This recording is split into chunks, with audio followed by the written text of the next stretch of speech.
स्वयं को हम प्रणाम करते हैं और हमारे कारण आने जाने में जो भी श्रम और कष्ट हुआ सब।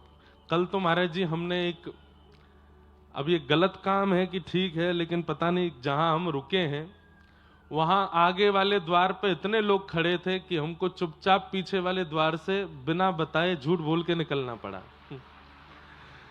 मन में पीड़ा भी हो रही थी कि भाई वो लोग बेचारे आस लगाए खड़े हैं, लेकिन मंच पर हमको आना था तो पीछे वाले द्वार से जैसे तैसे चुपचाप भागे। जब यहाँ कथा शुरू हो गई तब उनको पता चला कि वो तो पहुंच गए वहां। तो फिर अब दो चार लोग तो हंसे होंगे, दो तीनों के मन को ठेस भी तो पहुंची होगी, बोले बताओ हम कब से खड़े हैं, महाराज जी बिना मिले निकल गए। तो इसलिए हम सर्वांगीण रूप से सबसे क्षमा मांगते हैं।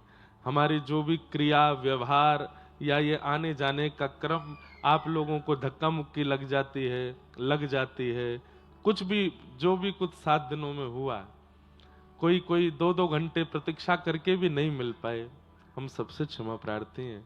आप सबको हम हृदय से प्रणाम करते हैं। ये हमारे अनुकूलता तो नहीं है ऐसी, हम ऐसे कभी व्यवहार में रहे भी नहीं, पर ये पिछले कुछ दिनों से इतनी व्यस्तता और इतनी संख्या बढ़ गई है कि हम कुछ कर नहीं पाते हैं। उसमें फिर यही, हम आज तक सरकार के द्वारा दी गई जो सुरक्षा है वो भी नहीं ले रहे हैं। क्यों? उसमें मैं और बंध जाऊंगा, फिर और ज्यादा अपने परिवार को ही कष्ट हो जाएगा। लेकिन थोड़ी बहुत सुरक्षा जहां कहीं भी होती है वो आप लोगों के लिए ही है, क्योंकि देखो आप हर एक व्यक्ति इंडिविजुअल मिलना चाहता है। उसको ये मतलब नहीं कि 500 और भी तो हैं बगल में, उसको ये मतलब नहीं 1000 और भी तो हैं इधर से। उसको है कि मैं मैयर से आया हूं, मैं जबलपुर से आया हूं, मैं जो सामान लाया हूं मेरा पहुंचना चाहिए। पर आपके साथ साथ वहां 1500 और भी हैं, वो कहां कहां से किस किस भाव से आए कुछ नहीं पता। तो कहीं वो भगदड़ ना हो जाए। वैसे ही सनातन धर्म के ऊपर बहुत अभी इस वक्त सेंसिटिव चल रहा है माहौल, कि कहीं कोई बात ऐसी निकले, कहीं कोई ऐसी घटना घटे तो और सनातन धर्म को नीचे खींचा जाए। लोग इस षड्यंत्र में लगे हैं। इसलिए हम तो बहुत प्रयास करते हैं कि ज्यादा भीड़ भाड़ ना हो, ज्यादा भगदड़ ना हो, ज्यादा कुछ ऐसा ना हो। कोई घटना हो गई तो फिर बहुत दिक्कत सर्वांगीण रूप से हो जाएगी। लेकिन फिर भी अन्य स्थानों की अपेक्षा, अब मैं अन्य स्थानों का नाम नहीं लूंगा, अन्य स्थानों की अपेक्षा कटनी की सुरक्षा और कटनी का जो पुलिस बल और यहाँ की जो हमारे सब कार्यकर्ता गण, पूरे रंगनाथ मंदिर के यहाँ का प्रशासन बहुत अच्छे से इतनी संख्या को सबने संभाला,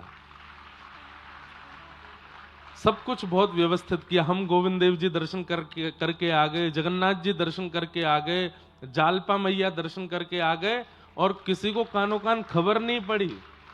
बस गए, धुआंधार गए, और महाराज यहाँ धुआंधार तो है ही है, यहाँ पे धुआंधार ही गए दर्शन करके। अब आप सोचिए 3-3, 4-4 मंदिर में दर्शन करके वापस अपने निवास स्थान पर मुश्किल से मुश्किल 25 मिनट 30 मिनट में आ भी गया वापस। ये क्यों? यहाँ की प्रशासन बहुत अद्भुत है। यहाँ के जितने भी हमारे कार्यकर्ता रंगनाथ मंदिर के, जिन्होंने पूरी कथा की व्यवस्था संभाली, पूरा रोड बनवाया, पूरी व्यवस्था कहां से एंट्री एग्जिट सब कुछ ये व्यवस्थित इसलिए अच्छा हो गया। नहीं तो बहुत जगह तो दिक्कत हो जाती है। अभी हम पूर्व में जहां कथा कर रहे थे, बहुत बड़ा नगर है, लेकिन वहां व्यवस्था संभाले नहीं संभल रही थी, दिक्कत हो रही थी बहुत ज्यादा। क्यों? क्योंकि व्यवस्था धन से नहीं होती, क्रिया से नहीं होती, शरीर से नहीं होती, मन से होती। मन से अगर करी जाए तो व्यवस्थाएं सब समझ जाती हैं। तो सब बहुत व्यवस्थित आज संपन्न हो रहा है। ये बहुत बड़ी कृपा है ठाकुर जी की। जितने भी हमारे सहायक इस कथा में लगे, चाहे वो पंडाल वाले हों, चाहे वो लाइट वाले हों, इलेक्ट्रिसिटी वाले हों, आप सब लोगों की सेवा करने वाले जितने भी यहाँ पर कार्यकर्ता गण हों, हमारे रंगनाथ मंदिर के पूज्य महाराज जी के शिष्य परिकर हों, यजमान परिवार हों, हमारी सुरक्षा में जो यहाँ पर लगे थे भाई लोग, बहन लोग, काला काला चश्मा लगा घूम रहे थे उनको देख करके ही वो लगे या तो ब्लैक कमांडो प्रधानमंत्री के संग होंगे या हमारे संग होंगे। तो वो हों यहाँ के प्रशासन के पुलिसकर्मी, हमारे सब यहाँ के सब लोग हों, सब ने बहुत सहयोग किया। ऐसा लग रहा था कि सबके चित्त में ही शंख चक्र गदा पद्म धारण करके नारायण ही पूरी व्यवस्था को संभाल रहे हैं। क्यों? रंगनाथ मंदिर प्रांगण की सेवा है, ठाकुर जी के प्रांगण की कथा है, तो मुखिया तो ठाकुर जी ही होंगे सब व्यवस्थाएं संभालने के, वही संभाल रहे थे आप लोगों के रूप में। सबको हम बहुत बहुत धन्यवाद कहते हैं, बहुत बहुत बस साधुवाद कहते हैं। कथा के विश्राम में इतना समय नहीं रहता कि धन्यवाद कह पाए, इसलिए हम पहले ही धन्यवाद ज्ञापन कर देते हैं, क्योंकि फिर तो धुआंधारी भागेंगे। तो इसलिए सबको बहुत बहुत धन्यवाद, बहुत बहुत साधुवाद। आप सब कटनी वासियों को, यहाँ विराजमान सब यजमान मनोरथी परिवार, हमारे सब विप्रदेव, सब ब्रह्मचारी गण, सब गंधर्वजन मंच पर विराजमान सब लोग, हमारे यहाँ के एडिशनल एसपी साहब और उनका पूरा परिवार, और सब हमारे मित्रगण, प्रशासन के सब लोग, सर्वांगीण रूप से सबको जय श्री कृष्ण। नेक जोड़ते बोलो जय श्री कृष्ण, जय सिया राम, जय श्रीमन नारायण, जय जगन्नाथ, जय जय श्री राधे। आप सबको बारंबार वंदन करते हैं और बस अब कथा को विश्राम की ओर ले चलते हैं। थोड़ी बहुत चर्चाएं जो विशेष हैं उनको कहते हुए कथा के बीच में नहीं बोलते, बैठ जाओ भैया, लब लिखवा के भिजवा दो मंच पे। हाँ, अभी बैठो। कथा के मध्य में व्यास जी की अनुमति के बिना बोलना मना है, पर कितने लोग बोलते हैं देखो। इसलिए अब कथा के जो कुछ विशेष भाव हैं, कथा तो बहुत है अभी, पर उन विशेष भावों को स्पर्श करते हुए चलते हैं। महाराज जी, हमने 2024 में नासिक में श्री गोदावरी जी के तट पर 1 महीना की कथा करी, 30 दिन, और 1 महीना में भी कथा प्रहलाद चरित्र तक पहुंच पाई। उस कथा में इतना सुख मिला, इतना विस्तार से एक एक भाव बोल पाते थे कि इतना अच्छा लगता था। अब इस वर्ष वहां पुनः 1 महीना की कथा है प्रहलाद चरित्र से आगे की, तो हमें तो लगता है कि सप्ताह कथा तो प्रवचन ही होता है, यहां तो केवल मुख्य मुख्य कुछ सुमेरु सुना दिए जाते हैं। बाकी श्रीमद् भागवत की कथा तो व्यक्ति अगर 100 वर्ष भी करे, जीवन भर भी करे, तो भी पूरी नहीं हो पाएगी। इतनी विस्तृत भागवत की कथा है, इतने अद्भुत अद्भुत भाव है। अब कई लोग कहते हैं कि आपको विस्तार करने की क्या आवश्यकता है, कीर्तन मत गाओ, भजन मत गाओ, बीच बीच में जो भक्तमाल की कथाएं सुनाते हो, कभी रैदास जी का चरित्र सुनाते हो, माधव दास जी का चरित्र सुनाते हो, मीराबाई, सूरदास के ये सब मत कहो। कथा हो जाएगी 7 दिन में पूरी, हो तो जाएगी, लेकिन सुनने वाले के चित्त में वह भाव, वह, हम कोई कथा पूरी करने नहीं आए हैं। कथा पूरी करने के लिए व्यास मंच पर नहीं आएगी, पूरी कथा करके हमको जाना है। जितनी करके जाएं उतनी श्रोता के चित्त में कृष्ण प्रेम को बढ़ाने वाली हो, यह विशेषता होनी चाहिए। अगर अब एक भाव हम मंच से कह रहे हैं, उसकी पुष्टि अगर सूरदास जी के प्रसंग को सुनाने से होती है, किसी पद को गा देने से होती है, तो हमें करना चाहिए, क्योंकि हमारा उद्देश्य कथा को विश्राम करना नहीं है। जितनी कथा हम सुना रहे हैं उतनी श्रोता के चित्त में कुछ परिवर्तन लावे, इस उद्देश्य से यहां बैठे। तो उसमें सहायक यदि कीर्तन बन रहा है, भजन बन रहा है, कोई प्रसंग बन रहा है, कोई भक्त चरित्र बन रहा है, तो वो कहना चाहिए। पर उसके चक्कर में कई कथाएं छूट जाती हैं। लेकिन आइए अब हम लोग आगे के प्रसंग में प्रवेश करें। कल भगवान ने रास विहार किया वृंदावन की भूमि पर, सब देवी देवता भी पधारे। तत्पश्चात भगवान ने कई लीलाएं ब्रजमंडल में की। कंस को नारद जी महाराज ने जाकर के धनुर्यज्ञ करने की सलाह दी। कंस ने धनुर्यज्ञ किया और कृष्ण बलराम को अतिथि के रूप में धनुर्यज्ञ में बुलवाया, अक्रूर जी के द्वारा। अतिथि कैसे? बोले हम धनुर्यज्ञ कर रहे हैं और इस धनुर्यज्ञ के मेला में हम ब्रजमंडल के उन लोगों को पुरस्कृत करना चाहते हैं जिन्होंने व्रज की सेवा की है। नगरों में ऐसे कार्यक्रम होते रहते हैं, इन्होंने अपनी गली बहुत साफ रखी है, इनको पुरस्कार देंगे, इन्होंने हमारे नगर के लिए ये किया, इनको पुरस्कार देंगे, ऐसा होता रहता है। तो उसी भाव से कंस ने कृष्ण बलराम को बुलवाया कि हमने सुना है इन्होंने व्रज की बड़ी रक्षा की, बड़े बड़े राक्षसों को मारा, गिरिराज पर्वत उठाया, कालिया नाग को भगाया, व्रज की सेवा की है, इसलिए हम इनको पुरस्कृत करना चाहते हैं। ब्रजवासी सब कहने लगे हमें तो यूं लगती कि सबरे राक्षस कंस नहीं भेजे हैं, लेकिन अपने द्वारा भेजे गए राक्षसों को मारने वालों को पुरस्कार दे रहा है, तो इसका मतलब हो सकता है कि राक्षस कंस ने नहीं भेजे। यही तो कंस चाहता है, बताना। स्वयं राक्षस भेजने के बाद राक्षस मारने वालों को पुरस्कार देकर के वो सबके मन में ये भाव प्रकट करवाना चाहता है कि मैंने राक्षस नहीं भेजे थे, नहीं तो मैं पुरस्कार क्यों दूंगा।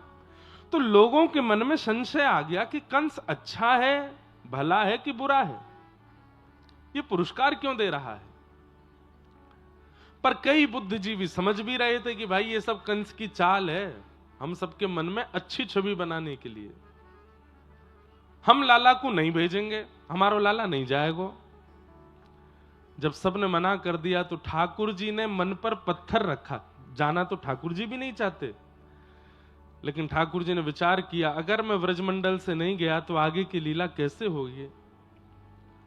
हृदय पर पत्थर रख के ठाकुर जी ने यशोदा मैया से कह दिया, मैया दुनिया के बालकों को पुरस्कार मिलते हैं, दुनिया के बालकों को उपहार मिलते हैं, लेकिन आज जब मुझे उपहार मिलने की बारी आई तो आप सब मना कर रहे हो। मैं भी जाऊंगा मथुरा, मैं लेके आऊंगा पुरस्कार। अरे मैं केवल उखल में बंधवे के काजे रखो है का मोए? मोए गारी देवे के काज, मोए मारवे के काज, मोए छड़ी दिखावे के काज रखो है। आज जब इतने दिनों बाद मुझको पुरस्कार मिलवे वाला हो तो सब एक लंगते मना कर रहे हैं कि नहीं जाएगो लाला, मैं तो जाऊंगा। तो सब ब्रजवासियों को पीड़ा हुई कि नहीं, लाला को ऐसा लग रहा है कि हम उसको पुरस्कार नहीं दिलवाना चाहते, पर वास्तविकता तो यह है कि कंस पर हमें भरोसा नहीं है। नहीं लाला तो निश्चित जा, लेकिन कब आएगा? बोले मैं परसों आ जाऊंगा। और श्री ठाकुर जी निकल गए वृंदावन से। है तो बहुत करुण प्रसंग है। व्रजमंडल से निकल रहे हैं ठाकुर जी, सब ब्रजवासी एक तरफ से बैठे हैं। जैसे इतनी संख्या में आप लोग बैठे हैं, इससे भी 10 गुना ज्यादा संख्या में ब्रजवासी नंद भवन के बाहर बैठे हैं और सब ठाकुर जी को करुण नेत्रों से देख रहे हैं कि लाला तू हमें छोड़ के मत जावे। पता नहीं क्यों ब्रजवासियों को अंदर से ऐसी आवाज आ रही है कि कहीं कोई अनहोनी ना हो जाए, कहीं ऐसा नहीं हो कि लाला अब जावे और कभी लौट के नहीं आवे। सब ठाकुर जी को स्पर्श कर रहे हैं, हाथ पकड़ रहे हैं, वस्त्र पकड़ते हैं, लेकिन बोलते कुछ नहीं है। क्यों? कहीं हमने रोकने का प्रयास किया तो लाला यूं नहीं सोचे कि हम पुरस्कार लेने से रोक रहे हैं। बस कई बार ऐसा होता है ना कि व्यक्ति शब्द प्रकट नहीं करता, लेकिन अपने चेहरे के आव भाव से सामने वाले को समझाने का प्रयास करता है कि मैं नहीं चाहता कि तुम जाओ। प्रेमी घर में जब होते हैं ना, वो प्रेमी बोलते नहीं है, वो प्रेमी केवल मुख की आकृति ऐसी बना लेते हैं कि सामने वाला उस आकृति को देख के समझ जाए कि हम क्या कहना चाह रहे हैं। आज ब्रजवासियों की वही हाल है, आंखें लाल पड़ी हैं, मोटे मोटे अश्रुबिंद यहां रखे हैं, निकल नहीं रहे हैं, और मुखमंडल पर प्रसन्नता है, पर यहां का ऊपर का जो भाव है वो अत्यंत अत्यंत करुणा में भरा पड़ा है। और सब मानो बिन बोले बोल रहे हैं कि कन्हैया हमें छोड़ के मत जावे। बिना बोले ठाकुर जी सबके पास जाते हैं। अरे तू ऐसे काहे को हेरो है? मैं परसों आ जाऊंगा। अरे मथुरा कोई दूर थोड़ी है, 6 किलोमीटर है, अभी जाऊंगा, परसों तक तो आ जाऊंगा।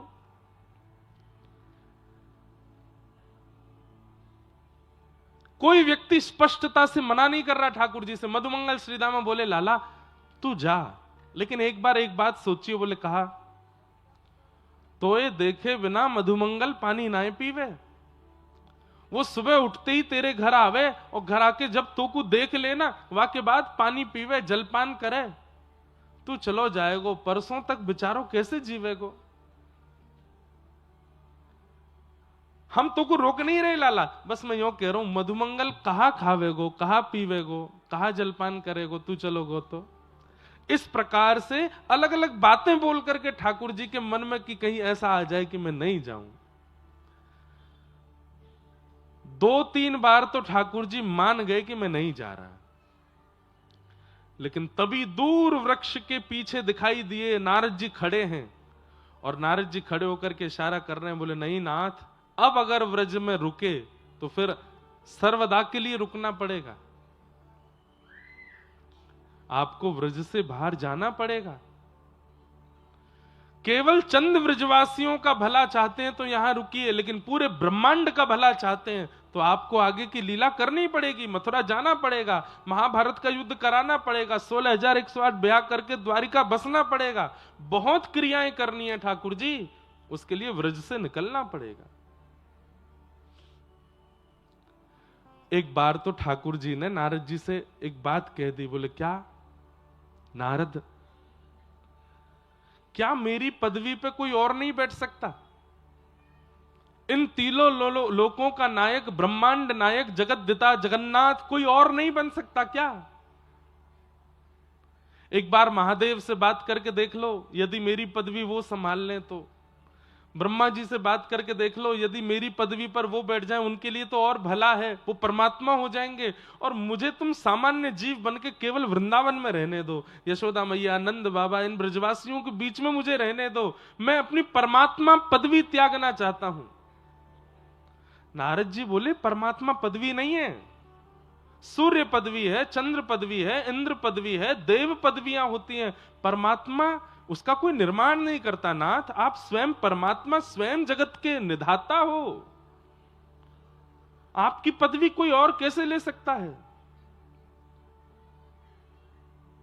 भाई आसन पर कोई बैठ सकता है, पर आप जो हैं वो कोई और थोड़ी हो सकता है।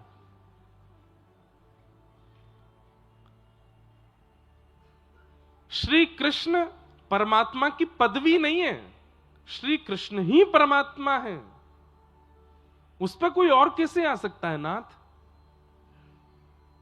सोचिए व्रज से कितना प्रेम करते हैं ठाकुर जी कि अपने परमात्मा रूप का त्याग करना चाहते हैं। आज महाप्रभु जगन्नाथ जी का आप लोग दर्शन करते हैं जगन्नाथपुरी में, ये जो मुख पिघला हुआ है, ये जो होठ पिघले हुए हैं, ये जो भुजाएं पिघली हुई हैं महाप्रभु जगन्नाथ जी की, किस लिए? व्रजवासियों की याद में। कथा सबको पता होगी, द्वारिका में रोहिणी मैया कृष्ण लीला सुना रही थी कृष्ण पटरानियों को, और उसी समय द्वार पर पहरेदारी कर रही थी सुभद्रा जी कि कहीं कृष्ण ना आ जाएं, और उसी बीच कृष्ण बलराम आ गए। सुभद्रा जी लीला सुनते सुनते नेत्र बंद करके बैठ गई, एक तरफ ठाकुर जी, दूसरी तरफ बलराम जी बैठ गए, और व्रजवासियों की कथा सुनते सुनते ठाकुर जी इतने भाव विह्वल हुए, इतनी करुणा में चले गए, इतने विरह में चले गए कि ठाकुर जी की भुजाएं खड़ी हो गईं, और मानो जैसे ठाकुर जी ऐसे हाथ करने लगे, अरे कोई व्रजवासियों को लियाओ, कोई मेरे नंद बाबा को लियाओ, कोई मेरे सखा मधुमंगल श्रीदामा को लियाओ, कोई मेरी सखीन को लियाओ, ए व्रज की गोपियों को ले आओ, मेरे हृदय से लगा दो, मुझे बहुत पीड़ा हो रही है, मुझे बहुत याद आ रही है। और उसी प्रेम की अवस्था पार करते करते करते जब चरम अवस्था में पहुंचे तो श्री ठाकुर जी का अंग एक मोम के भांति पिघल करके जगन्नाथ बन गया। अरे प्रेम की पराकाष्ठा हम आप सब लोग कहां जानते हैं? हम लोगों पर केवल इतना आता है कि अगर हमारा प्रेमी कुछ विपरीत क्रिया कर दे तो हम अपने आप को ठोस पहुंचाते हैं, अपने अपने प्राणों की बाजी लगा देते हैं, आत्महत्या तक कर लेते हैं। ये प्रेम नहीं है, प्रेम तो श्री जगन्नाथ जी हैं। पिघल गए अपने प्रेमियों के स्मरण में, अपने ठाकुर जी के स्मरण में पिघल गए।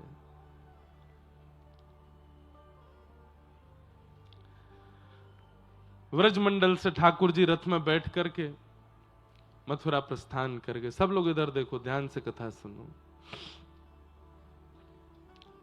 बहुत बहुत एक एक व्यक्ति का यहां पर स्वभाव व्यवहार बताया गया, पर उसके विस्तार में नहीं जाऊंगा, वैसे भी आज जाने का दिन है। मथुरा पहुंचे ठाकुर जी। मथुरा जाकर के कुबलिया पीड़ हाथी का उद्धार किया, तत्पश्चात कुब्जा का उद्धार किया, दर्जी का उद्धार किया, माली का उद्धार किया। एक धनुष रखा था, यह शिव धनुष है, और यह धनुष कंस को देते हुए महादेव ने कहा था नारायण के सिवाय इसको कोई तोड़ेगा नहीं, और जो तोड़ेगा वो तुझे छोड़ेगा नहीं। जब तक यह धनुष है तब तक तू जीवित है। ठाकुर जी ने जैसे ही प्रवेश किया मथुरा नगरी में, मल्लानाम मशनिर्णिनाम नरवर स्त्रीणाम स्मरो मूर्तिमान, गोपानाम स्वजनो सताम क्षितिभुजाम, शास्त्रा सुपित्रो शिशु मृत्युर्भुजपतिर्विराट विदुषाम, तत्वं परम योगिनाम, वृष्णीनाम परदेवतेत विदितो रंगम गतः साग्रजः।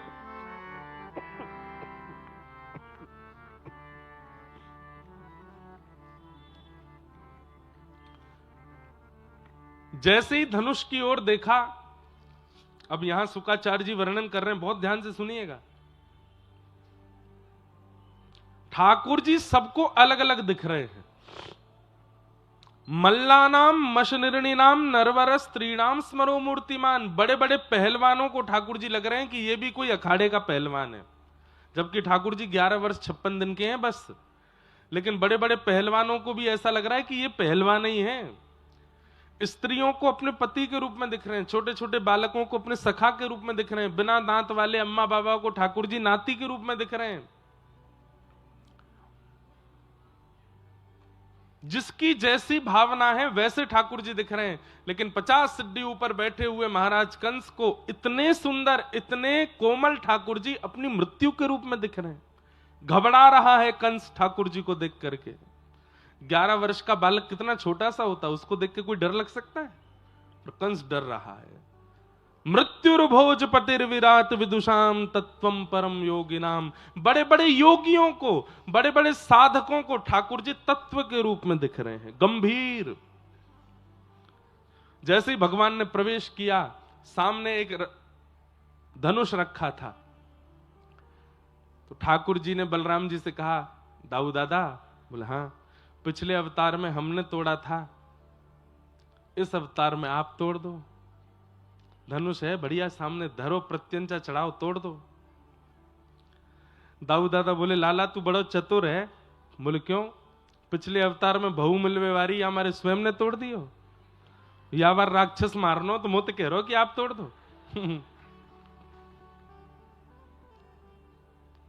सबसे अच्छे सखा ठाकुर जी के कौन है पता है? श्री बलराम जी महाराज। बड़ी पटती है दोनों में।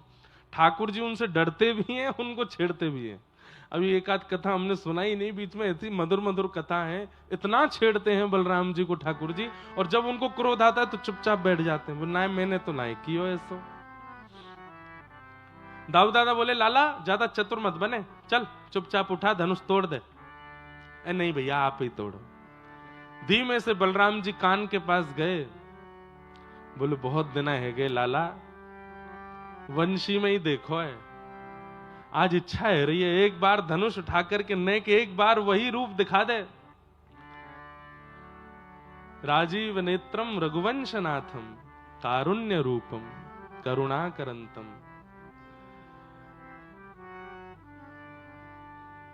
आज एक बार राघव बन जा।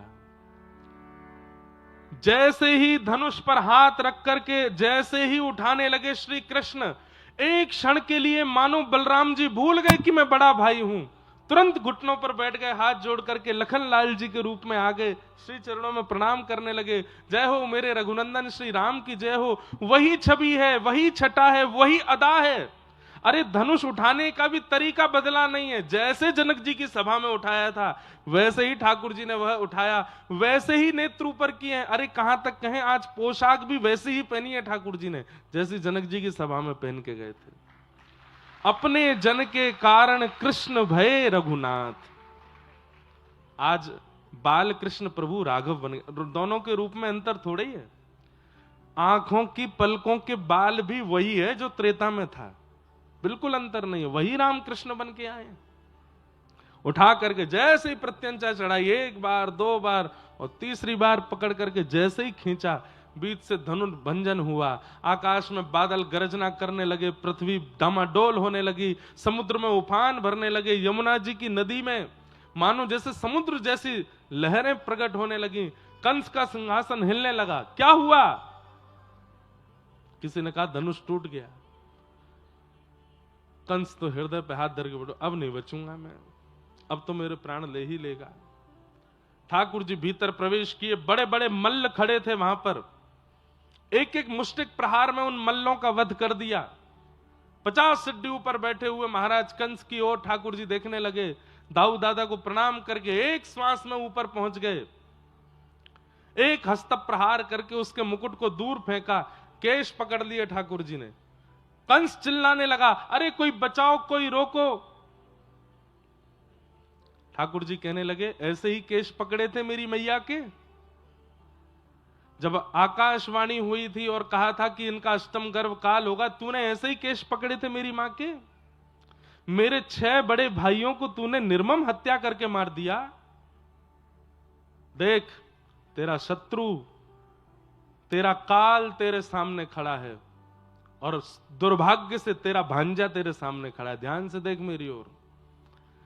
कंस देखने लगा ठाकुर जी को, अभी तक तो बालक समझ रखा था, अभी तक तो कुछ मायावी समझता था, अभी तक तो काल रूप समझ रहा था, लेकिन अब जैसे ही ठाकुर जी की ओर देखने लगा, देखते ही देखते पता चला ये कोई छोटा बालक नहीं, शंख चक्र गदा पद्म धारण करके ठाकुर जी ने अपने उस अद्भुत रूप का दर्शन करा दिया कंस को, अंतरंग भाव से, प्रत्यक्ष भाव से नहीं, अंतरंग भाव से। कंस समझ गया साक्षात नारायण है, हाथ जोड़ करके प्रणाम किया। ठाकुर जी ने दोनों भुजाओं में, हाथी के समान बलवान कंस और 11 वर्ष 56 दिन के ठाकुर जी ने दोनों भुजाओं में ऐसे उठाया कंस को ऊपर। सब मथुरावासी देख रहे हैं और उठा करके ठाकुर जी ने 50 सिड्डी ऊपर से नीचे पटक करके एक छलांग मार करके छाती पर अपने पाद प्रहार को करके कंस का वध कर दिया। बोलो कंस मर्दन भगवान की। सब ब्रजवासी मथुरावासी जय जयकार करने लगे, ठाकुर जी को कंधे पर उठा करके नृत्य करने लगे, नाचने लगे, आनंदित हो गए। जय हो बाल कृष्ण लाल की जय हो, देवकी नंदन लाल की जय हो। कंस का वध किया। ठाकुर जी ने तुरंत कहा, मेरी मां कहां है? कारागृह में लेकर के गए। एक आध घंटे का ठाकुर जी को देखा था देवकी मैया ने, जन्म लेने के बाद आधा एक घंटा रुके होंगे ठाकुर जी। उसके बाद 11 वर्ष 56 दिन के होकर के ठाकुर जी लौटे हैं वापस मथुरा। एक मां के लिए कितनी पीड़ादायी होती है ये स्थिति कि वो अपने बालक का बालपन नहीं देख पाई, अपने बालक का बोलना, चलना, उठना, बैठना, ये उसने अनुभव ही नहीं किया। एक मां के लिए कितनी पीड़ा होगी। आज 11 वर्ष 56 दिन के जब ठाकुर जी होकर के आए, कारागृह खोलते हुए भीतर प्रवेश किए, और जैसे ही मुख्य कारागृह में प्रवेश किया, नील सरोरुह कांति के जब ठाकुर जी का जब दर्शन किया है देवकी मैया ने, एक बार तो देवकी मैया मूर्छित होकर गिर पड़ी ठाकुर जी को देख के। इतने सुंदर, दौड़ करके ठाकुर जी ने हृदय से लगाया, होश में आई देवकी मैया। होश में आते ही ठाकुर जी का हाथ पकड़ करके अपने हृदय पर रख के बोली, लाला तो मेरी सौगंध है, अब छोड़ के नहीं जाएगा ना? ठाकुर जी बोले, नहीं मैया अब नहीं जाऊंगा, अब तेरे पास ही रहूंगा। बंधुओं, एक बात मेरे मन में कभी कभी आती है, ब्रजवासियों की पीड़ा सबको समझ में आती है, गोपियों की पीड़ा सब गाते हैं, देवकी मैया यशोदा मैया की पीड़ा का भी अनुभव सब कर लेते हैं, श्री किशोरी जी हमारी राधा रानी के भी हृदय के भाव को हम गाने का प्रयास कर लेते हैं, पर श्री कृष्ण की पीड़ा को कोई नहीं समझता। बंधुओं, एक बात याद रखिएगा, पीड़ा होने पर यदि आप रो लेते हैं तो आप बहुत भले हैं कि आप रो लेते हैं। पीड़ा होने पर आप शांत हो जाते हैं तो भी कुछ ना कुछ पीड़ा का हल तो आप कर ही रहे हो। पीड़ा होने पर आप एकांत में बैठे हो तो भी कहीं ना कहीं उस पीड़ा पर मरहम लगा रहे हो। पर पीड़ा होने पर भी हंस रहे हो, बोल रहे हो, चल रहे हो, इसका मतलब है आप अपनी पीड़ा का 1% भी इलाज नहीं कर रहे हो। पीड़ा उतनी ही है चित्त में। श्री कृष्ण उस अवस्था में, पीड़ा तो बहुत है, विरह तो बहुत है, संवेदना तो बहुत है, रोना तो बहुत है, पर रोने के लिए, संवेदना करने के लिए, पीड़ा व्यक्त करने के लिए ना तो स्थान है, ना समय है, ना परिस्थिति है।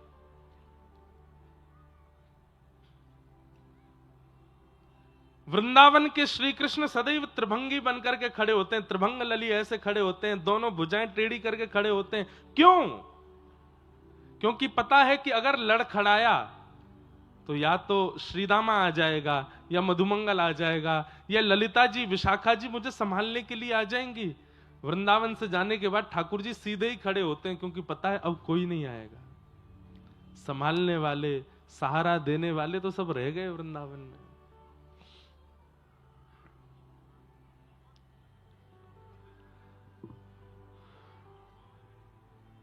ठाकुर जी ने अपने नाना कंस के पिता उग्रसेन को राजा बनाया मथुरा का, और मथुरा का राज सिंहासन देकर के पिताजी माताजी से जाकर के आज्ञा ली है, क्या? अब मुझे विद्यालय जाना है पढ़ने। मैं 11 वर्ष को है गो पिताजी, मैं आज तक विद्यालय नहीं गयो, अब मुझको जानो है। तब श्री वसुदेव जी महाराज ने सांदीपनी उपाध्याय जी के यहां पर ठाकुर जी को पढ़ने के लिए, अध्यापन के लिए भेजा। कहां? अवंतिका, मध्य प्रदेश के उज्जैन में ठाकुर जी पढ़ने आए, और यहां सांदीपनी विद्यालय में ठाकुर जी ने अध्यापन किया, अध्ययन किया, और वहां अध्ययन करते समय ठाकुर जी को सुदामा नाम के मित्र की प्राप्ति हुई।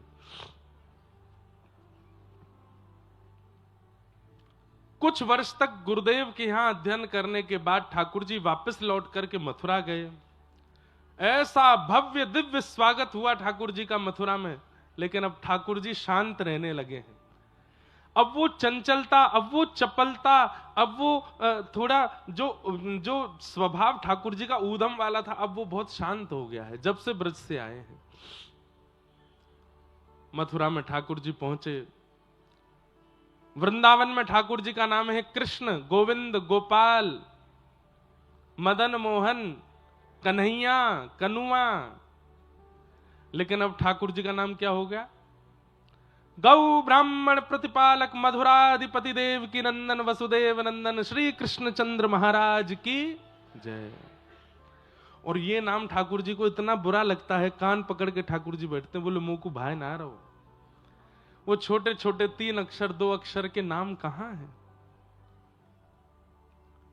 बंधुओं, एक बात तो माननी पड़ेगी कि प्रेम विस्तार में नहीं होता, प्रेम सूक्ष्मता में होता है। जहां विस्तार करके प्रस्तुति की जा रही हो, समझ लीजिएगा कि ये कहीं ना कहीं आपको आकर्षित करने की योजना है, और जहां पर सामान्य सूक्ष्मता से कुछ प्रस्तुत किया जा रहा हो, समझ जाओ कि यही असली भाव है, यही मूल विषय है। शांति दूत बनकर के गए थे भगवान दुर्योधन के यहां पर, 56 भोग सजाए थे दुर्योधन ने ठाकुर जी को पवाने के लिए। क्यों? ताकि 56 भोग और इतनी व्यवस्था देख करके कृष्ण ये कह दें कि मैं कौरवों के पक्ष में रहूंगा। सब लोग इधर देखो, ध्यान से सुनो।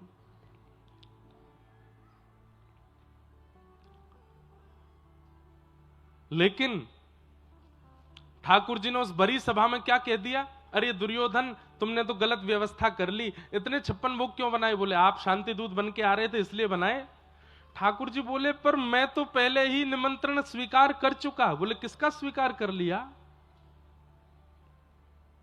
बोले विदुर काका है ना, इन्होंने बहुत वर्षों से कह रखा था कि मेरे यहां भोजन पाने आना, तो मैं तो विदुर काका को बोल चुका हूं कि तैयारी कर लो, मैं आऊंगा।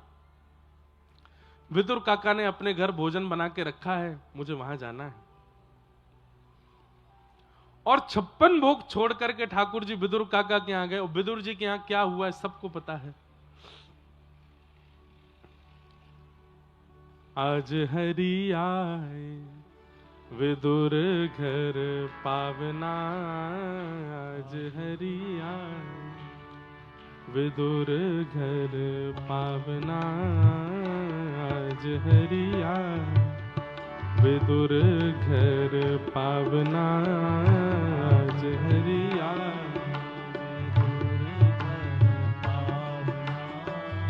विदुर नहीं घर थी विदुरानी, विदुर नहीं घर थी विदुरानी, आवत देखे सारंग पानी, आवत देखे सारंग पानी, आज फूली नाही समावना, आज फूली ना ओ, आज हरि आए विदुर घर पावना, आज हरि आए विदुर नहीं घर थे विदुरानी, आवत देखे सारंग पानी, आज फूली नाही समावना। क्या किया? पाटा उल्टा बिछा दिया, छिलके खिलाए ठाकुर जी को, और ठाकुर जी नेत्रों में अश्रु भर के पा रहे हैं प्रेम से। इसका मतलब क्या है? विस्तार में प्रेम प्रस्तुत नहीं होता, विस्तार में कहीं ना कहीं स्वार्थ है, और वो स्वार्थ से आपको रिझाना चाहते हैं। सब लोग भैया इधर देख लो, ने का देर में हम चले जाएंगे, बस फिर उसके बाद इधर उधर खूब देखते रहना, नेक देख लो। कई बार हम कई जगह जाते हैं, लोग बुके देते हैं बड़े बड़े फूल, महाराज उनमें 100 फूल हैं, 150 फूल हैं, कई एक तो परसों तरसों माला पहनाई, मैं जैसे 2 आ जाए इतनी बड़ी माला, कहीं कुछ कहीं कुछ कहीं कुछ, इतना सब लोग सामग्री देते हैं। पर एक दिन हम कहीं जा रहे थे, एक छोटी सी बालिका वो आई, एक पॉलिथिन थी, एक रैपर जैसा था, उसको दिया मैंने कि क्या है इसमें?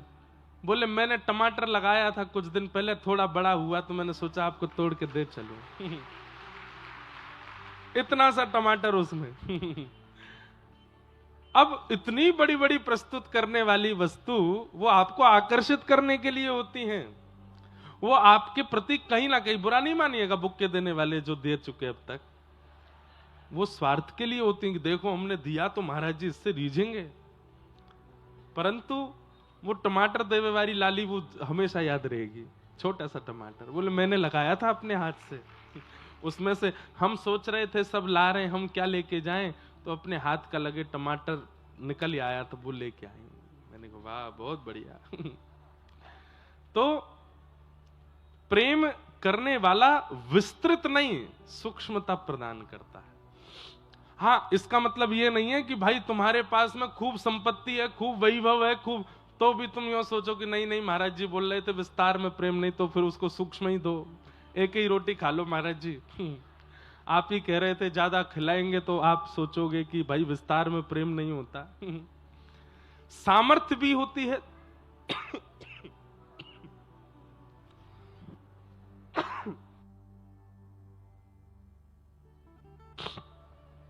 कई बार सामर्थ्य से भी वस्तु प्रस्तुत की जाती है, पर प्रेम की सुगंध होनी चाहिए। तो ठाकुर जी मथुरा में आकर के विराजे, उग्रसेन को राजा बनाया। अब हम जल्दी जल्दी विषय पूरा करें। उद्धव जी महाराज को ब्रज भेजा, ब्रज से संदेशा लेकर के उद्धव जी आए। तत्पश्चात मथुरा पर जरासंध ने चढ़ाई कर दी, 17 बार ठाकुर जी ने उसको हराया। 18वीं बार जरासंध ब्राह्मणों की सेना लेकर के आया। कहीं ऐसा बोलते हैं, कहीं ऐसा बताते हैं कि जरासंध ब्राह्मणों को अनुष्ठान पे बैठा के आया था कि अब की बार मैं हारना नहीं चाहिए। ब्राह्मणों को अनुष्ठान में बैठा देख ठाकुर जी मन में विचार करने लगे कि भैया अब हम जरासंध से युद्ध नहीं करेंगे। क्यों?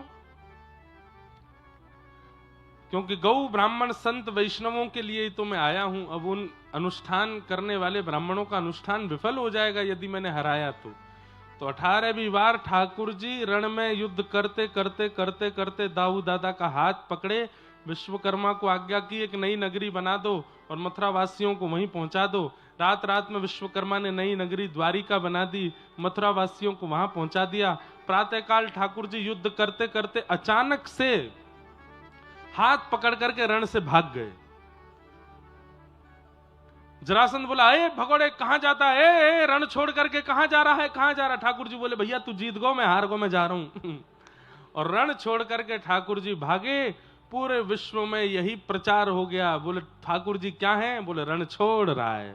बोलो रण छोड़ रहा है भगवान की। ठाकुर जी का नाम रणछोड़ पड़ गया। अब रणछोड़ एक प्रकार से तो अपमान है ठाकुर जी का, पर अपने ऊपर लगे हुए अपमानजनक शब्दों का ठाकुर जी तुरंत उत्तर नहीं देते, कुछ दिन बाद देते हैं। बंधुओं एक बात सदैव याद रखना, यदि बेवजह लोग आपके ऊपर कलंक लगा रहे हैं उसी समय फड़फड़ाइए मत। थोड़ा धैर्य रखो, थोड़ी शांति रखो। अगर आप सत्य हो, अगर आप शुद्ध हो, सही समय की प्रतीक्षा करो। सही समय आने पर तनिक सा जवाब देना है बस, कि नहीं हमारे ऊपर जो आरोप प्रत्यारोप या जो आप लोगों ने आक्षेप लगाया वो ये है, वास्तविकता ये है। क्योंकि उसी समय यदि आप बोलने लगे तो ज्यादा लोग हावी हो जाएंगे आपके ऊपर। इसलिए कुछ समय शांति रखो, उसके बाद सही समय देख करके उत्तर दो। और ये क्वालिटी पता है हमने किसमें देखी? हमारे भारत के प्रधानमंत्री जी में एक क्वालिटी है। वो हम कोई उनका प्रचार नहीं कर रहे हो, कर भी दें तो क्या बुराई है, भैया हमारे प्रधानमंत्री हैं। लेकिन उनका एक स्वभाव है कि चाहे दुनिया में कुछ हो जाए वो उस समय उत्तर नहीं देते, प्रतीक्षा करते। सही समय आने पर उत्तर भी देते हैं, करके भी दिखा देते हैं। और वही एक अच्छे व्यक्ति का कर्तव्य होता है। एक श्रेष्ठ व्यक्ति ऐसे ही जीवन जीता है। ठाकुर जी ने कोई उत्तर नहीं दिया। रण छोड़ रण छोड़ रण छोड़ रण छोड़ रण छोड़ कहने लगे ठाकुर जी को सब लोग। ठाकुर जी बोलन दो, हाँ है हम रण छोड़। माखन चोर बोल दिया, चित्त चोर बोल दिया, चीड़ चोर बोल दिया, अब रण छोड़ भी बोल दो, कौन सी बड़ी बात है। हमारा उद्देश्य नाम कमाना नहीं है या आपके द्वारा सम्मान या अपमान करवाना नहीं। मेरा उद्देश्य है धर्म की स्थापना, वो मैं करके जाऊंगा। सब रण छोड़ बोलने लगे। अरे विवाद होने लगा, बातें बनने लगी कि बताओ राजाओं के डर के मारे समुद्र के बीच में रहता है भगोड़ा। ठाकुर जी बोले बोल लो, हाँ रहते हैं हम समुद्र के बीच में। अरे हम आज से समुद्र के बीच में रहते हैं, हम नारायण स्वरूप में रंगनाथ बन करके कब कौन से युग से समुद्र के बीच में रहते हैं। समुद्र ही मेरा निलय है, यही मेरा घर है। लेकिन लोगों के बोलने से ठाकुर जी के भाव पर कोई प्रभाव नहीं पड़ा। ठाकुर जी प्रसन्न चित्त थे। तो रेवत राजा की पौत्री के साथ में श्री बलराम जी का विवाह हुआ। हमारे यहां महाराज जी व्रज में ऐसी भाव कहते हैं और एकाध पुराण में भी ऐसा वर्णन है कि द्वारिका नगरी जो ये सोने की है, ये सोने की मढ़वाई किसने है? बोले बलराम जी के विवाह में उनके ससुराल पक्ष ने पूरी नगरी को सोने का मढ़वा करके मानो जैसे विवाह के उपहार के रूप में सोने की नगरी प्रदान की श्री बलराम जी को। इसलिए श्री द्वारिका सोने की नगरी है, ऐसा बोलते हैं। अब आई छोटे भैया की बारी। कौंडन्यपुर के राजा भीष्मक, उनके 5 पुत्र हैं, एक पुत्री है, पुत्री का नाम रुक्मणी है। नारद जी महाराज ने, जो भागवत की कथा है, इतनी सुंदर कथा है कि नारद जी ने ही पूरी योजना बनाई विवाह की। कैसे? कौंडन्यपुर जाकर के ऐसी ऐसी कथा सुनाते। एक दिन रुक्मणी जी को नारद जी ने देखा तो नारद जी समझ गए, बोले ये हैं ठाकुर जी की गृहिणी, इनसे ब्याह होना चाहिए हमारे श्याम सुंदर का। बोले क्या करें? तो रुक्मणी जी के यहां जाकर के भगवान के रस की ही कथा सुनाते थे। ठाकुर जी की चाल ऐसी है, ठाकुर जी के नेत्र ऐसे हैं, ठाकुर जी की वंशी ऐसी है, ठाकुर जी के हाथ ऐसे हैं, ठाकुर जी का मुकुट ऐसा है। और कोई बात नहीं, केवल ठाकुर जी के श्रृंगार का ही वर्णन करते। तो रुक्मणी जी सुन सुन करके स्थिति रुक्मणी जी की ये हो गई, अब तो स्वप्न में भी कृष्ण दिखते हैं, चलते फिरते भी कृष्ण दिखते हैं, सरोवर में भी कृष्ण दिखते हैं, मोर में भी कृष्ण दिखते हैं। फिर अपने आप को समझाती हैं रुक्मणी जी, अरे तुम बार बार इनका चिंतन क्यों कर रही हो? पर नारद जी ने इतनी कथा सुना दी ठाकुर जी के रस की कि अब रुक्मणी जी के चित्त में और कुछ आता ही नहीं है। रुक्मणी जी ने मन से ठाकुर जी को पति मान लिया, पत्र लिख करके एक ब्राह्मण के द्वारा द्वारिका पहुंचवाया। द्वारिका में जैसे ही पत्र पहुंचा, ब्राह्मण ने जाकर के ठाकुर जी को दिखाया। श्रुत्वा गुणान भुवन सुंदर शृण्वतां ते निर्विश्य कर्ण विवरै हरतोंगतापम। हमारे एक आचार्य चरण कह रहे थे कि भगवान ने पूरा पत्र नहीं पढ़ा, केवल पहला श्लोक पढ़ा, और पहला श्लोक पढ़ते ही ठाकुर जी बोले, भैया ब्याह तो यही ते करूंगा मैं। क्यों? रुक्मणी जी ने पहले श्लोक में ऐसा क्या लिखा जिससे ठाकुर जी रीझ गए? तो कहते हैं, रुक्मणी जी कह रही है, श्रुत्वा गुणान भुवन सुंदर शृण्वतां ते, कि हे नाथ मैंने आपको देखा नहीं है, केवल आपको सुना है, और जब से सुना है तब से आपको अपने पति रूप में मान लिया है। तो ठाकुर जी बोले, भैया एक बात प्रमाणित हो गई। बोले क्या? ये जो भी कन्या हैं, ये हमारी कथा सुनने में इनकी बड़ी रुचि है, और कथा सुनने में यदि रुचि है तो इसका मतलब है ये सर्वगुण संपन्न है। कथा यदि भाती है तो बाकी के जितने भी गुण लक्षण होने चाहिए वो सब इनके अंदर विद्यमान होंगे ही होंगे। इसलिए ठाकुर जी ने उनको, अब सोचो हम लोग भी तो कथा ही सुनते हैं, अगर कथा श्रवण में रुचि है तो ये नवदा भक्ति का पहला स्वरूप है। श्रवणम कीर्तनम विष्णु स्मरणम पाद सेवनम अर्चनम वंदनम दास्यम सख्य आत्मनिवेदनम। श्रवण भक्ति यदि चित्त में विराजमान है, इसका मतलब ठाकुर जी को प्रसन्न करने वाला विशेष गुण आपके पास है। रुक्मणी जी के पास ठाकुर जी वहां पहुंच गए कौंडनपुर। रुक्मणी जी देवी पूजा के लिए करने जा रही थी। भरी सभा में ठाकुर जी जैसे ही पहुंचे, सब ठाकुर जी के रूप को देखने में व्यस्त हो गए। रुक्मणी जी की रक्षा करना है ये भूल गए, और श्री ठाकुर जी को वहां से श्री रुक्मणी जी को ठाकुर जी वहां से अपहरण करके अपने साथ द्वारिका ले गए। बाद में वसुदेव जी ने रुक्मणी जी को वापस कौंडन्यपुर भेजा, और बारात की तैयारी करके ठाकुर जी बारात लेकर के कौंडन्यपुर आए, और वहां आकर के श्री ठाकुर जी का रुक्मणी जी के साथ में मंगल विवाह हुआ। बोलो रुक्मणी कल्याण महोत्सव की जय। श्री रुक्मणी कृष्ण विवाह महोत्सव की। भगवान का प्रथम विवाह रुक्मणी जी के साथ में हुआ, दूसरा विवाह ठाकुर जी का जाम्बती, तीसरा सत्यभामा, चौथा मित्रविंदा। इस प्रकार ठाकुर जी के अष्ट प्रमुख विवाह हुए। अब हम जल्दी जल्दी विषय कह रहे हैं। भौमासुर नाम का एक राक्षस था, उसने 16,100 राजकुमारियों को बंदी बना रखा था। भगवान ने वहां जाकर के उनको मुक्त करा करके उनसे भी विवाह किया। 16,108 ठाकुर जी के विवाह हुए। तत्पश्चात भगवान की मधुर लीला चल रही हैं। नारद जी भगवान की दिनचर्या का दर्शन करने आए, ग्रहचर्या का अनुभव किया। सूर्य ग्रहण का समय आया, भगवान द्वारिका वासियों को लेकर के कुरुक्षेत्र गए, और वहां पर 100 वर्ष बाद, 100 साल बाद ब्रजवासियों से ठाकुर जी मिले। इतना करुण प्रसंग है, व्रज द्वारिका मिलन महोत्सव। सूर्य ग्रहण का समय, ठाकुर जी की अर्चना चल रही थी, सहस्त्रार्चन चल रहा था भगवान का। बड़े बड़े वेदज्ञ ठाकुर जी के चरणों में पुष्प, कमल पुष्प, तुलसी अर्चन कर रहे थे। और उसी समय किसी ने धीमे से कान में जाकर के कह दी, लाला ब्रजवासी आए हुए हैं यहां पर।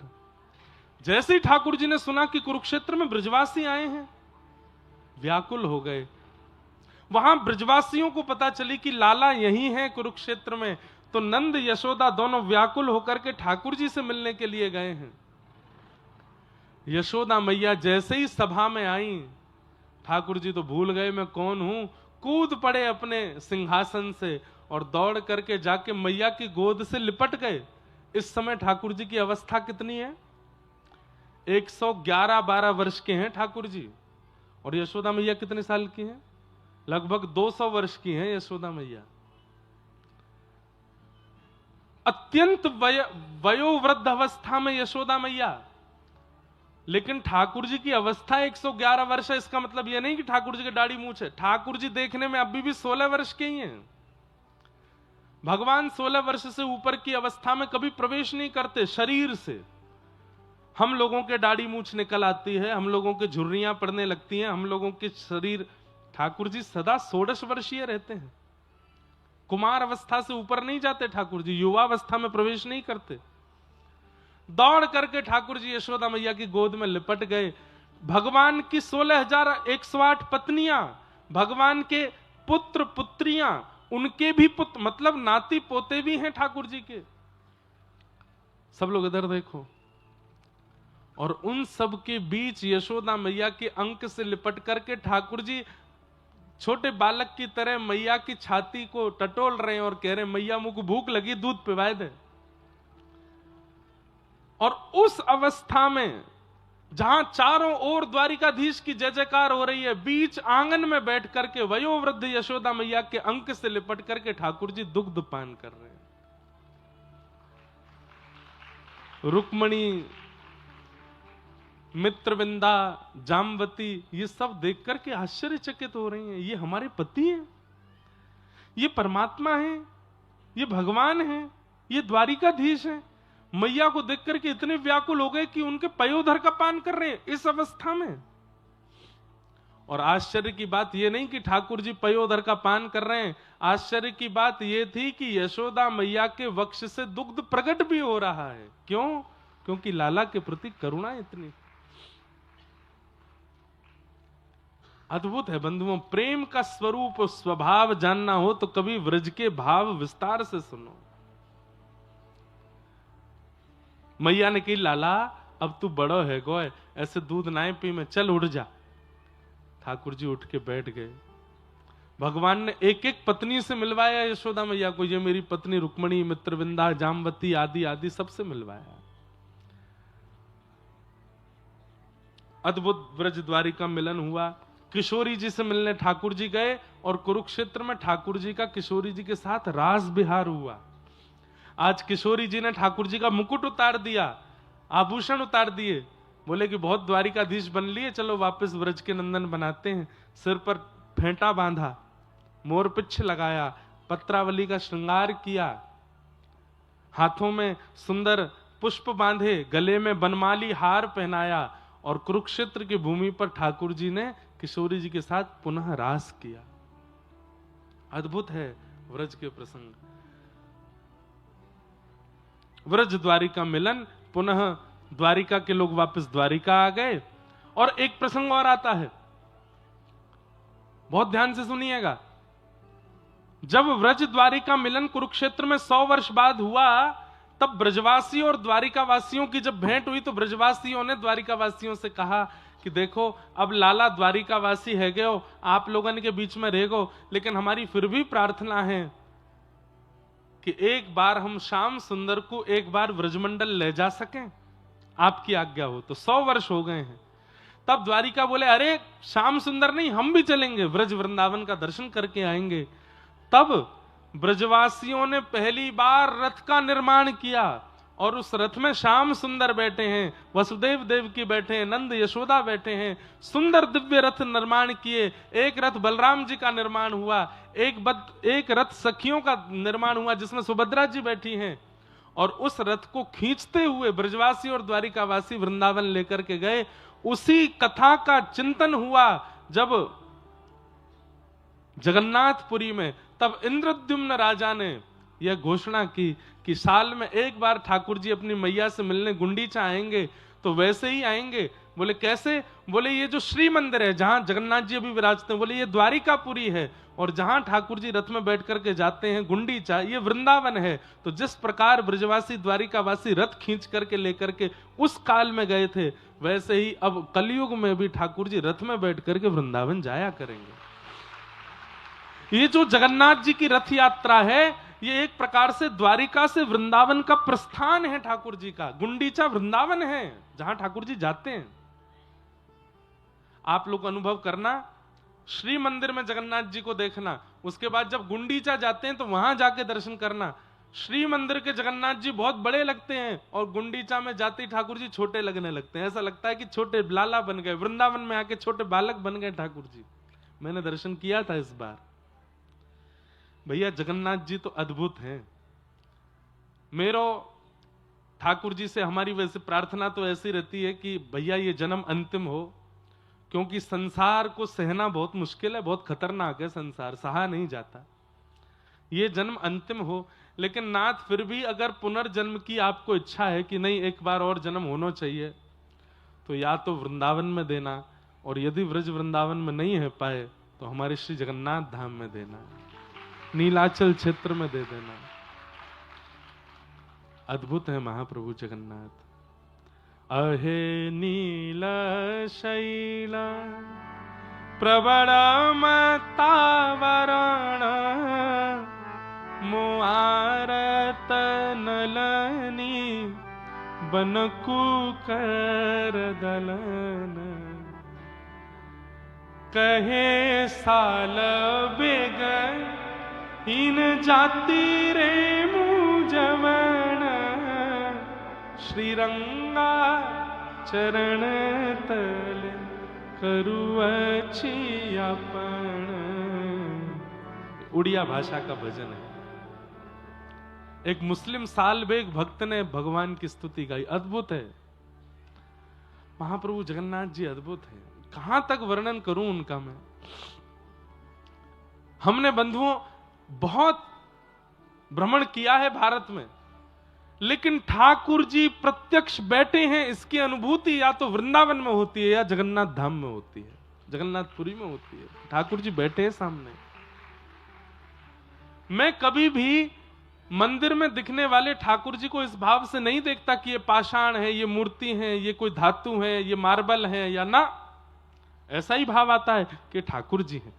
पर कई जगह पर ठाकुर जी हैं, मन में भाव तो आता है, लेकिन उसके बाद आती है चलो ठीक है ठाकुर जी बड़े राजी रहो, प्रेम से विराजो, अब मैं जाता हूं। लेकिन एक तो वृंदावन और एक जगन्नाथपुरी, वहां तो रोंग खड़े हो जाते हैं ठाकुर जी को देख के, और जाने का मन नहीं होता। लोग बाग खींचते हैं हमको, तो पंडा पुजारी और हमारे मठ के लोग सब ले जाते हैं तो व्यवस्थित दर्शन करा देते हैं, लेकिन वहां पर भी मैं इतना ढीठ हो जाता हूं कि मुझे भी खींच के बाहर करना पड़ता, तभी निकलता हूं मैं। नहीं तो जगन्नाथ जी को छोड़ने का मन नहीं करता कि देखते रहे। लगता है कि परमात्मा सामने बैठे, यही है श्री कृष्ण। ऐसे महाप्रभु जगन्नाथ हैं। तू न संभाले तो हमें कौन संभाले, हाँ तू न संभाले तो भैया ये इतना प्रसिद्ध कर दिया आप लोगों ने। छोटे छोटे बच्चे, बिना दांत वाली अम्मा भी यूं करती हैं, जगन्नाथ। एक बार भैया हमारी प्रार्थना से, हमारी तरफ से सब कटनी वासी एक बार जगन्नाथपुरी दर्शन कर आइएगा इस वर्ष। और हमारे रंगनाथ मंदिर कटनी में विराजमान है, इस नाते से हम आप सब कटनी वासियों का घर भी है वहां पे। जीयर स्वामी मठ पहुंच जाइएगा महाराज जी के पास, बढ़िया प्रेम से दाल महाप्रसाद पाइएगा और जाइएगा, महाप्रभु जी का दर्शन करिएगा। जगन्नाथ, खड़े नहीं होना, बैठे बैठे गाओ। जगन्नाथ चकानैन, हे जगन्नाथ चकानैन, नीलाचल वारे तू न संभाले तो हमें कौन संभाले, ओ तू न संभाले तो हमें कौन संभाले, हाँ तू न संभाले तो हमें कौन संभाले, ओ तू न संभाले तो हमें कौन संभाले। हे जगन्नाथ स्वामी मेरे नैनों के तारे, जगन्नाथ स्वामी मेरे नैनों के तारे। इतनी संख्या में बैठे हो भैया, अब हम चले जाएंगे, कल से आपको कोई परेशान नहीं करेगा, बढ़िया घर में ही रहिएगा, कहीं बाहर आने जाने की कोई दिक्कत नहीं होगी आप लोगों को। आज थोड़ी देर की बात और है, थोड़े सीधे बैठ कर के पूरे वेग के साथ में ऊंचे स्वर में गा लीजिए, जगन्नाथ स्वामी मेरे नैनों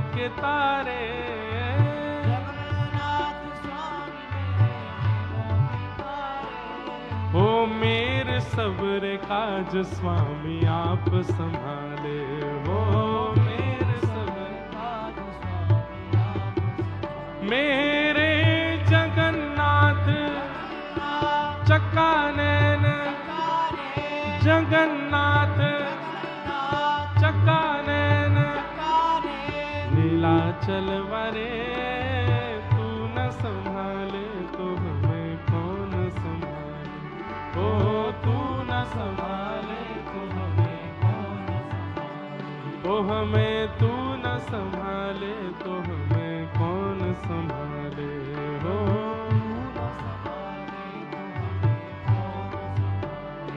हे तुम्हें छोड़ जाऊं अब मैं किसके दुआरे, तुम्हें छोड़ जाऊं अब मैं किसके दुआरे, हाँ तुम्हें छोड़ जाऊं अब मैं किसके दुआरे, तुम्हें छोड़ जाऊं अब मैं किसके दुआरे, क्योंकि तू न संभाले तो हमें कौन संभाले हो।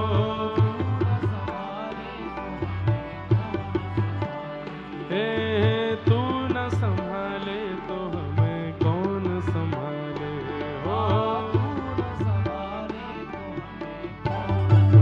मेरे प्रभु जगन्नाथ चक्का नैन, ओ जगन्नाथ चक्का नैन।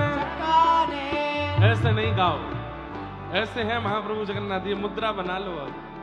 हे जगन्नाथ चक्का नैन, हे जगन्नाथ चक्का नैन, नीलाचल वरे तू न संभाले तो हमें कौन संभाले, ओ तू न संभाले तो हमें कौन संभाले। हे बलभद्र सुभद्रा संग आप विराजे, बलभद्र सुभद्रा संग आप विराजे, हे बलभद्र सुभद्रा संग आप विराजे, बलभद्र सुभद्रा संग आप विराजे, हे भक्तों के दुख दर्द आप संभाले हो, भक्तों के दुख दर्द आप संभाले, हे भक्तों के दुख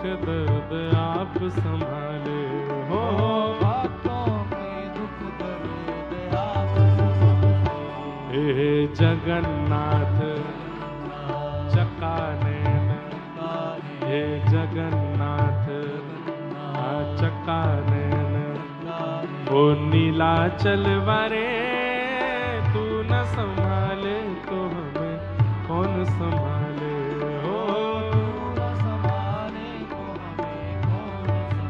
हाँ तू न संभाले तो हमें कौन संभाले हो, तू न संभाले तो हमें कौन संभाले, तू न संभाले तो हमें कौन संभाले हो, तू न संभाले तो हमें कौन संभाले। बैठ जाओ सब लोग, बैठ जाओ। ठाकुर जी की ऐसी मधुर लीला हुई। तत्पश्चात भगवान के सखा श्री सुदामा जी से ठाकुर जी का मिलन हुआ और सब लीलाएं हुई। भगवान ने यदुवंशियों को खूब समझाया कि भैया संतों का अपमान मत करना, नहीं तो मैं रक्षा नहीं करूंगा। शांब को साड़ी पहना करके संतों का अपमान किया। संतों ने शाप दे दिया कि इसके गर्भ से लोहपिंड जन्म लेगा, संपूर्ण यदुवंश नष्ट होगा। और देखते ही देखते यह हो गया। यदुवंश के नाश का कारण यदुवंशी ही बन गए। दाऊ दादा क्षीर सागर में प्रवेश कर गए। भगवान एक वटवृक्ष के नीचे बैठ करके ज्ञान उपदेश करते हुए तिरोधाय प्रविष्टोयम श्रीमद् भागवतार्णवम, अपनी लीला को संवरण करते हुए श्री ठाकुर जी भगवत धाम को प्रस्थान कर गए। उद्धव जी महाराज को बद्रीनाथ भेज दिया। श्री अर्जुन जी वृंदावन जा रहे थे कृष्ण पटरानियों को लेकर के, पर ठाकुर जी ने बीच मार्ग में आके अपहरण कर लिया। तत्पश्चात सब लीलाएं चलती रहीं। यहाँ पांडवों ने स्वर्गारोहण किया। अपने वंशधर परीक्षित को राज्य गद्दी पर बिठाया। परीक्षित के द्वारा एक अपराध हो गया जिसके कारण 7 दिन में मरने का श्राप लगा। सुखदेव जी ने आके कथा सुनाई। आज 7वां दिन कथा विश्राम हुई। तक्षक सर्प ने आकर के परीक्षित का स्पर्श किया, पांच भौतिक देह जल करके नष्ट हुआ और उनकी दिव्य आत्मा रथ एक विमान में आरूढ़ होकर के भगवत धाम को प्रस्थान कर गई। बोलो भक्तवत्सल भगवान की। मार्कंडे ऋषि को प्रलयकालीन दर्शन आदि आदि सब कथाएं हैं, सबको हम प्रणाम करते हैं। बंधुओं, आप सब कटनी वासियों को बारंबार वंदन करते हैं। श्रीमद् भागवत जी के 2 श्लोक हैं, लेकिन मैं उनका वाचन बाद में करूंगा। उससे पहले मेरी प्रार्थना है कि हमारे पूज्य महाराज जी, स्वामी जी महाराज अपना आशीर्वाद एक बार दे दें। कोई भी व्यक्ति श्रीमद् भागवत जी के इन 2 श्लोकों का वाचन किए बिना यहां से नहीं जाए। अंतिम श्लोक हम लोग बोलेंगे, उससे पहले स्वामी जी का आशीष मंगलाशासन सब लोग श्रवण कर लें। उसके बाद फिर भागवत जी के अंतिम 2 श्लोकों का जल्दी जल्दी वाचन करेंगे। और फिर हमारी एक प्रार्थना है, अगर आप स्वीकार करो तो। वो प्रार्थना ये है कि 1 बज गया है, हमको हर हाल में 2 बजे विमान पकड़ना है और जाना है जबलपुर।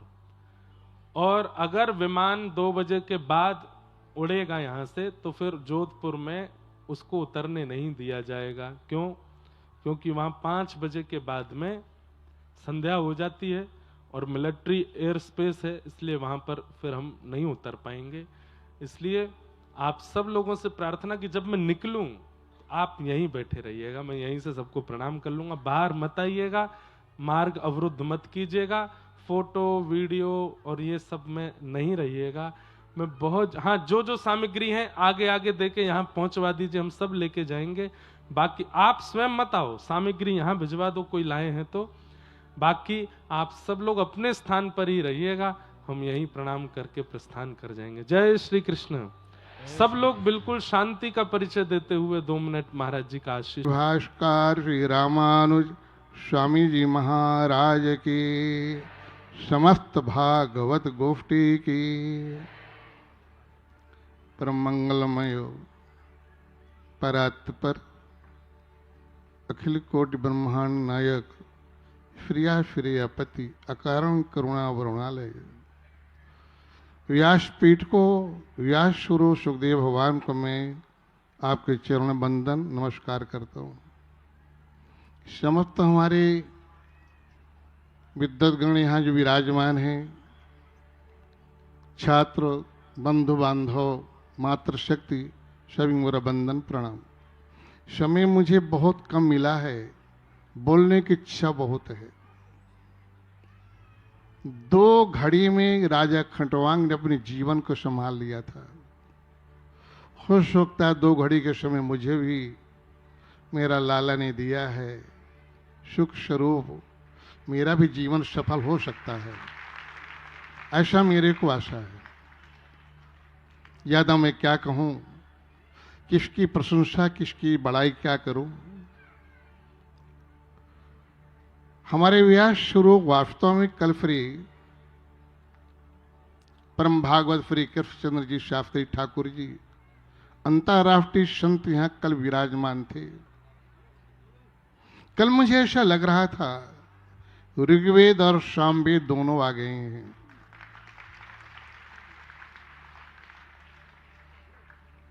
फिर ठाकुर जी उनमें यह विशेषता पाई जाती है, वास्तव में जो संत का लक्षण होना चाहिए, न परः पाप आदत्ते परेशान पाप कर्मणाम शमयो रक्षित व्यस्तु संतः चारित्र भूषण। भगवान के जो चरणाश्रित रहते हैं उनकी कोई कोई बुराइयां भी करता है, पर संत जो होते हैं वो बुराई के पीछे नहीं लगते, उसको उपदेश दिया करते हैं। हमारे श्री ठाकुर जी का संत चारित्र भूषण है, चरित्रवान संत है, चरित्रवान संत है। जो संतों का रत्न, संतों का आभूषण चरित्र होता है। उनके चिरंजीव पुत्र जिनका नाम आपने लिया था श्री रामानुज स्वामी जी का।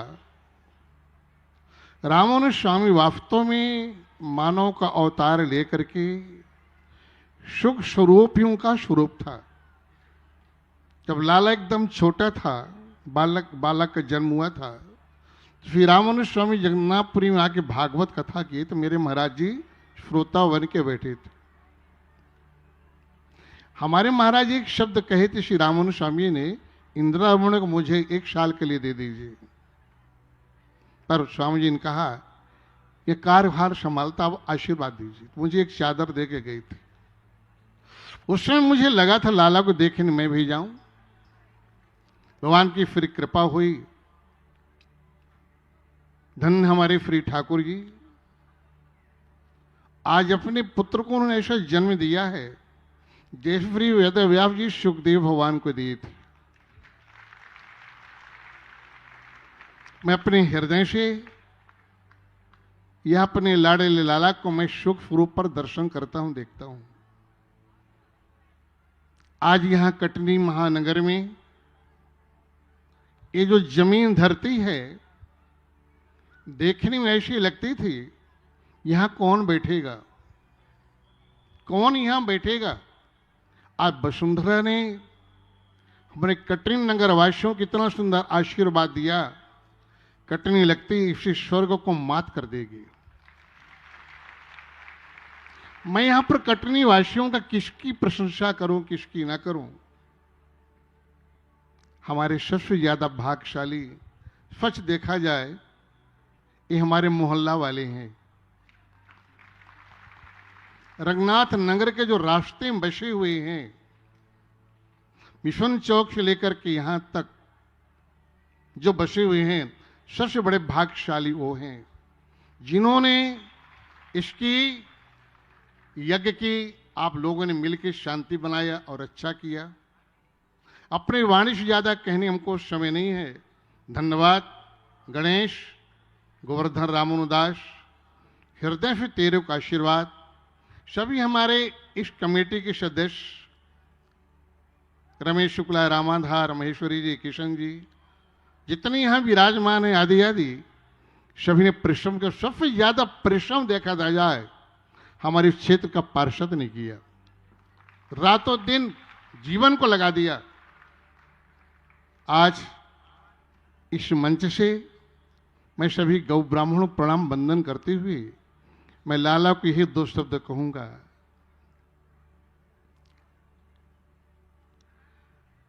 ये भक्त जो हैं ये तेरे हैं। जब कभी तुम्हारी याद करें, हर एक जगह छोड़ के आ जाना।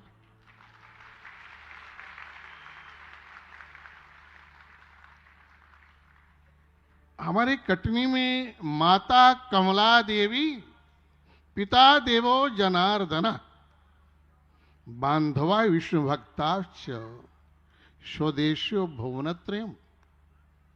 ऐसे से परम भागवत भगवान के भक्त यहां कटनी में रहते हैं, विराजमान हैं, जिनके कीर्ति देशों में नहीं विदेशों में छाई हुई है।